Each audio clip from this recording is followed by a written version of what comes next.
안녕하세요. 오늘은 리스크 관리의 세 번째 시간, 정성적 리스크 분석 수행에 대해서 학습해 보도록 하겠습니다. 정성적 리스크 분석 수행의 정의를 보시면은 키워드가 두 가지가 있는데요. 첫 번째는 리스크의 발생 확률, 여기가 프로버빌리티라고 얘기하죠. 그리고 영향을 평가, 임팩트라고 얘기를 합니다. 그래서 리스크가 발생했을 때 어떠한 확률로 어느 정도 영향을 주는지에 따라서 통합해서 저희가 분석을 해 보신 거고요. 그 추가적인 분석이나 조치에 유용하도록, 이 얘기 자체가 뭐냐면 여러분들이 11.4에 배우실 정량적 리스크 분석 수행, 이거라고 이해를 하시면 될 거고요. 그래서 리스크의 우선순위를 지정하는 겁니다. 여러분들이 11.2에서 뭐 하셨죠? 리스크 식별하신 거고요. 리스크 식별한 거를 여러분들 발생 확률과 영향도에 따라서 분석해봐서 결과적으로 무엇을 하는 거라고요?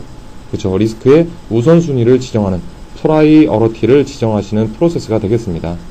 밑에 간략하게 데이터 흐름들을 보시면은 당연히 11.3이기 때문에 11.1과 11.2의 산출물인 리스크 관리 계획서를 여러분들이 가져다가 정성적 리스크 분석 수행의 절차를 이해하실 거고요. 그리고 정성적 리스크 분석의 대상, 즉 리스크 등록부를 당연히 여러분들이 참조를 하셔야 되겠습니다.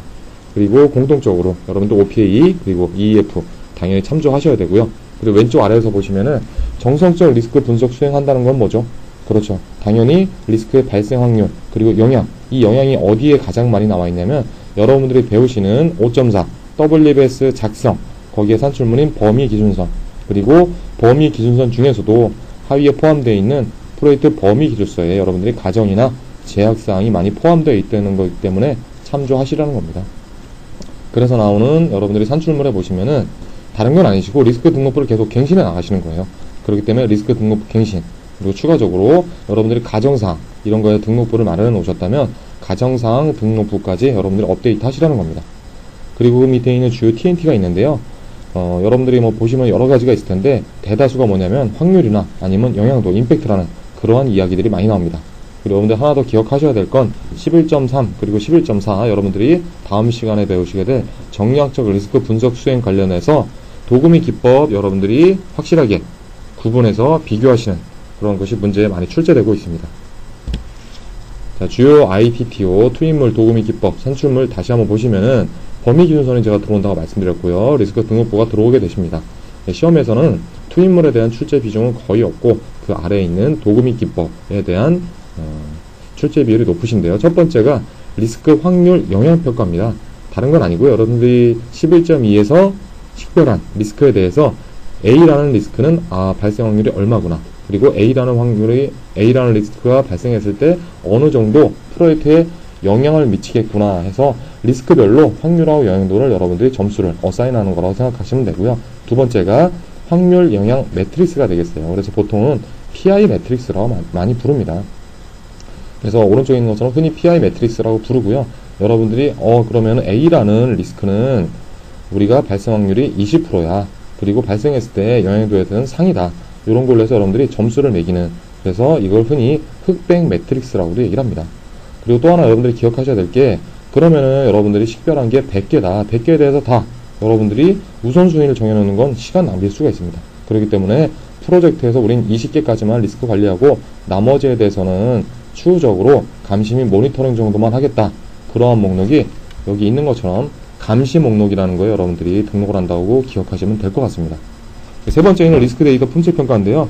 그러면 여러분들이 리스크 확률 영향 평가를 하기 위해서 사용된 데이터, 이 데이터가 어느 정도 품질에 대해서 여러분들이 검증되어 있는지 그걸 다시 한번 평가하시는 거고, 리스크 범주라는 거는 여러분들 WBS하고 비슷하세요. WBS는 그건 뭐죠? 여러분들이 수행할 작업, 그거를 산출물 기준으로 브레이크다운해서 스트럭처로 나타내는 거라고 제가 말씀드렸듯이 리스크 범주 동일하세요. 리스크 식별된 거에 대해서 결국 여러분들이 확률하고 영향도에 따라서 우선순위를 매겼다는 것은 결국 리스크도 여러분들이 뭔가 카테고리제이션 할 수 있다는 겁니다. 마지막으로 나온 산출물은 아까 말씀드렸듯이 리스크 등록부 갱신이 메인이 되시겠습니다. 대표적인 기출문제를 한번 보실 텐데요. 그러면 우선순위가 낮은 리스크는 어디로 분류되어야 하는가? 결국 이거는 뭐죠? 정성적 리스크 분석한 거 중에서 여러분들이 우선순위가 낮은 거는 결국 어디에 넣어야 된다 그랬죠? 그렇죠. 와치 리스트라고 말씀을 드렸었습니다. 그리고 그러면 잔존 리스크는 뭐냐? 여러분들이 리스크에 대해서 아무리 이거에 대해서 처리를 하더라도 마지막까지 남아있는 그런 리스크를 잔존, 레지듀얼 리스크라고 하고요. 2차 리스크란 건 뭡니까? A라는 걸로 리스크에 대해서 여러분들이 대응계획 수립해서 처리를 했더니 그로 인해서 발생되는 파생 리스크가 되겠습니다. 우발 사태 계획은 여러분들이 또 배우실 거고요. 자, 두 번째. 다음 PI 매트릭스를 보고 질문에 답하시오. 결국 정성적 리스크 분석에 대한 문제가 되겠죠. 자, 상황이 나옵니다. 프로젝트에서는 일정보다 뭐가 중요해요? 원가 영향이 중요하다고 판단했답니다. 그랬을 때 프로젝트에서 고려해야 할 리스크 우선순위로 맞는 거. 자, 확률은 변경이 안 되죠. 변경되는 건 뭡니까? 일정에 미치는 영향, 원가에 미치는 영향, 그리고 마지막으로 성과에 미치는 영향입니다.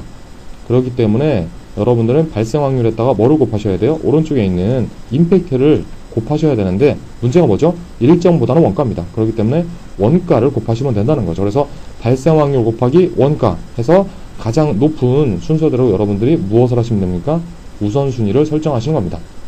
자, 그럼 여기서 프로젝트에서는 원가보다는 일정 이렇게 했을 때는 당연히 발생 확률 곱하기 일정을 하시면 여러분들이 구하고자 답이 되는 거겠죠. 자, 이상으로 정성적 리스크 분석 수행에 대해서 학습하셨습니다.